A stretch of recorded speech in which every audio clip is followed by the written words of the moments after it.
जब हम कक्षा 5 में थे, सन 1985 की बात है। सभी बच्चे, सभी स्टूडेंट जो भी मेरे वीडियो को देख रहा है, एक बार गौर करना। 1985 कितने वर्ष हो गए, काउंट करना।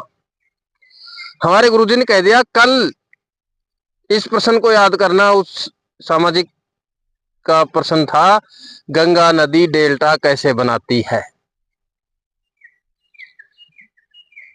और उस गंगा नदी के डेल्टे को याद करके आना बच्चों, नहीं तो कल तुम्हारी ऐसी कुटाई होगी कि याद रखोगे, जिंदगी भर याद रखोगे। गुरुजी ने कह दिया। गुरुजी जो कहते थे करते भी थे। दूसरे दिन सारे बच्चे ऐसे रट के ले गए, ऐसे रट के ले गए, एक दूसरे को सुनाने में मशगूल थे और सब ने एक्यूरेट आंसर याद कर लिया। गुरुजी ने कहा था ना कि जिंदगी भर याद रखोगे, आपको यकीन नहीं होगा। कक्षा 5 में उस समय हम 30 बच्चे उस बैच के थे, जिनमें से कुछ भगवान को प्यारे हो गए, ये भगवान की मर्जी थी।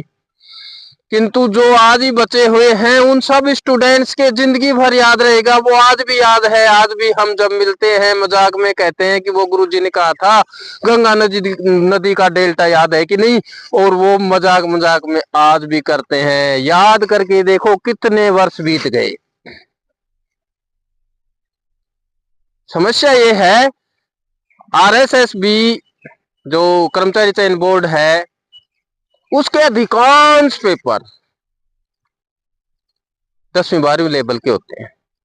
उन परीक्षाओं में बैठने वाले 10वीं 12वीं के लिए पास किए हुए बच्चे ही होते हैं, और वो क्वेश्चन वहीं से बनते हैं जो उन्होंने बुक्स पढ़ ली, चाहे मैथ हो, चाहे इंग्लिश हो, जीके में अपने सामाजिक और विज्ञान से संबंधित क्वेश्चन जो बनते हैं, वो सारी किताबें उन्होंने पढ़ ली।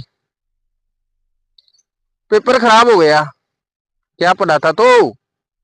अरे 10-12 साल तुमने जो कक्षाओं में पढ़ा, वो क्या पढ़ा था? उठा के देख लो पेपर। इसके साथ साथ एक राजस्थान अध्ययन की बुक और चलती है, जो तो आपके कोर्स में है, उसे आपको लेनी चाहिए, पढ़नी चाहिए। राजस्थान का जीके यदि स्ट्रॉन्ग करना है तो उसको पढ़ना चाहिए ना। तुम नौकरी के लिए पढ़ रहे हो तो उनको कब याद करोगे? अब 10वीं 12वीं में आप पढ़ रहे हो, ये जो कोर्स है इसको तो क्लियर कर दो, बाद में बिल्कुल कम बचेगा तुम्हारे पास। आपकी तैयारी तो भिड़ते ही, शुरुआत भी अच्छी होगी, आपकी भिड़ते ही नौकरी लगेगी। Thank you.